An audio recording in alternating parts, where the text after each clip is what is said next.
Hello. I wanted to talk a little bit about some of our fine motor things that we do in the classroom that you might be able to do at home. The first one is a favorite. We can keep it out of our mouths. Just Play-Doh. So the kids can either play with it the way they want to, or maybe they can make, roll it out and make letters. If you have cookie cutters at home, it's fun to kind of flatten it out and use the cookie cutters too. So Play-Doh is a fun way to help build that hand strength. And we have this container I found at Joann's, and I really love these. I have a few different sizes because the kids can practice taking the lid off like this, taking the sticks out, and then the lid has a little hole like that.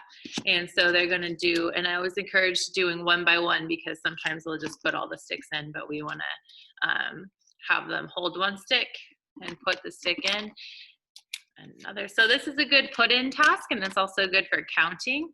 So 1, 2, or you can paint the sticks different colors and lay them out and say, okay, let's put the blue ones in. They put the blue ones in. So that's a fun one. This one's just homemade, and it has tokens in it like this. So there's a hole cut in the top, and it's another put in task. So they're holding with one hand, and they're using the other hand to cross the line and put it.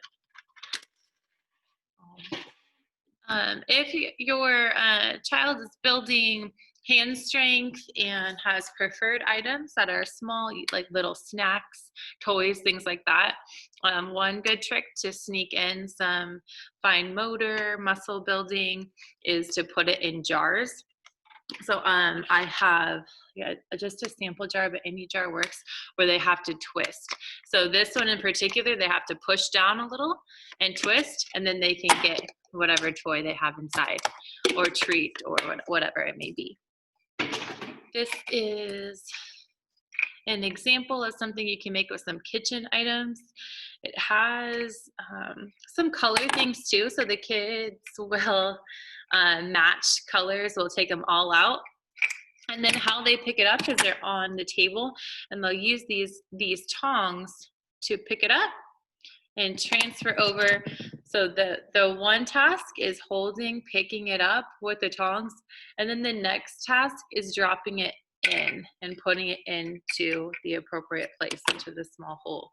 And then once they're in, you can practice using the tongs, taking them out, and that's a good one for hand strength as well. This little guy is just a Parmesan cheese container, and it has a lid like this.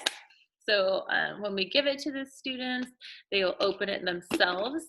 So they're practicing opening, and then there are pom-poms to put in. And this is another good one with color recognition. So put all of the orange ones in. So they'll find orange, and we'll go one at a time.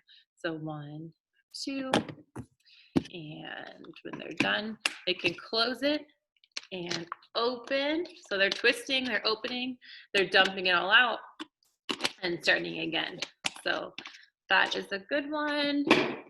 If you have clothespins at home, we don't necessarily need to make them this fancy. Any way that they are just pinching and putting on anything is beneficial for that hand strength. But this one in particular has the numbers and some dots with the numbers. So these would all be removed, and they would find the matching number and put on like this.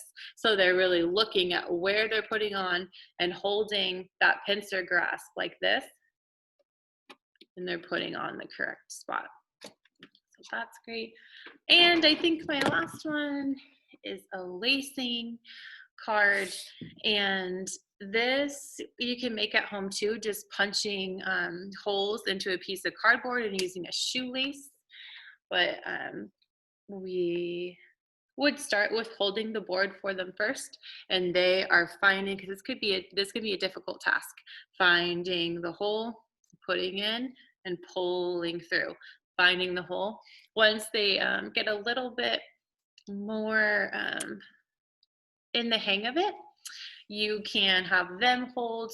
So they would hold with their left hand or the helper hand, and they would use their working hand or their right hand to put in and lace. So that's a great one too. So those are just some ideas of things you can do at home to help build that hand strength. And scissors are always a fun one too. I know that can be a little bit tricky at home, but the more the students are using scissors and practicing cutting on a line or just cutting anything, little scraps of paper for paper mache or anything like that, that's great practice as well. All right, thank you.